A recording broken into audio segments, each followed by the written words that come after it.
আসসালামু আলাইকুম গাইজ, আপনারা সবাই কেমন আছেন?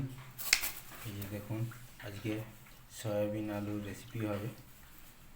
সয়াবিন ভেজে রাখা হয়েছে, আর এখানে আলু কেটে নেওয়া হয়েছে ছোটো ছোটো করে, আদা রসুনের পেস্ট নেওয়া হয়েছে, টমেটো নেওয়া হয়েছে, পেঁয়াজ নেওয়া হয়েছে, আর এখানে ডাল নেওয়া আছে, মুসুর ডাল। আমাদের গ্যাস জ্বালিয়ে নেওয়া হয়েছে। এবার আমরা কড়াটা বসিয়ে নেব। কড়াটা বসিয়ে দিলাম। কড়াটা গরম হলে অয়েল দেওয়া হবে।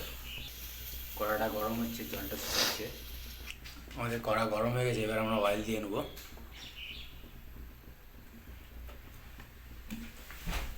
অয়েল দিয়ে দিলাম। আমাদের অয়েল গরম হয়ে গেছে, এবার আমরা পেঁয়াজ দিয়ে নিচ্ছি।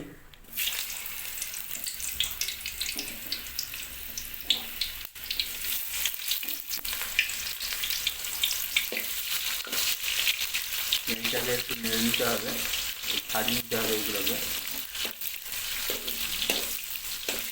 এবার আমাদের আদরক রসুনের পেস্ট দিয়ে নেওয়া হচ্ছে।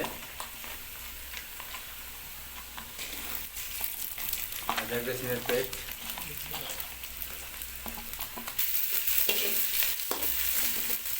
নেড়ে চেড়ে নিতে হবে।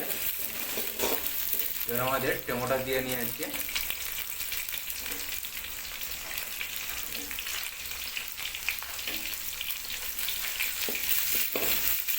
টমেটো দিয়ে একটু নেড়ে নিতে হবে। আমাদের এবার আলু দিয়ে নিচ্ছি।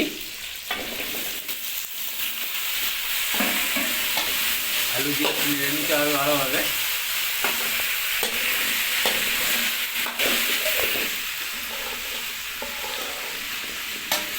সয়াবিন দিয়ে এবার আমাদের সয়াবিন দিয়ে নিয়ে হচ্ছে।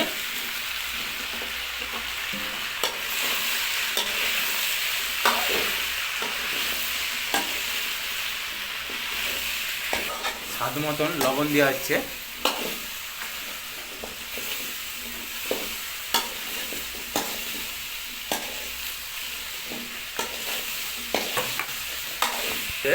মুসুর ডাল দিয়ে নিচ্ছি।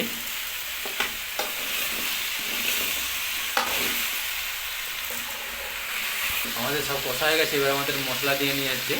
ধনিয়া গুঁড়ো, ধনিয়া পাউডার দিয়ে নিয়ে যাচ্ছে।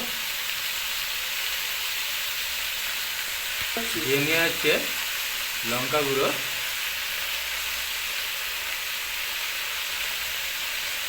দিয়ে নেওয়া হচ্ছে জিরা গুঁড়ো, দিয়ে নেওয়া হচ্ছে হলুদ গুঁড়ো।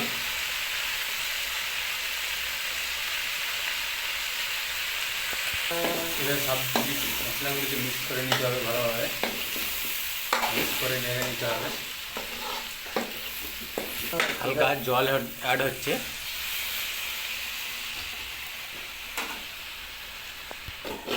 হালকা জল দিয়ে দিয়ে নেড়ে নিতে হবে।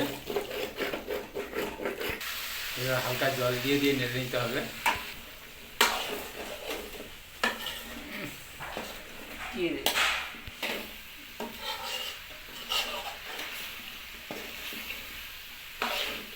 আমাদের কষা রেডি হয়ে গেছে, এবার আমরা জল দিয়ে ফুটিয়ে নেব।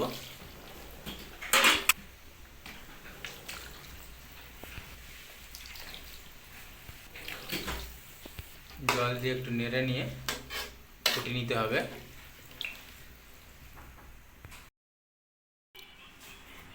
আমাদের রান্না হয়ে গেছে। এই যে দেখুন, সয়াবিন আলু রান্না হয়ে গেছে। কেমন হয়েছে অবশ্যই জানাবেন। আপনারা ভালো থাকবেন, সুস্থ থাকবেন। By guys.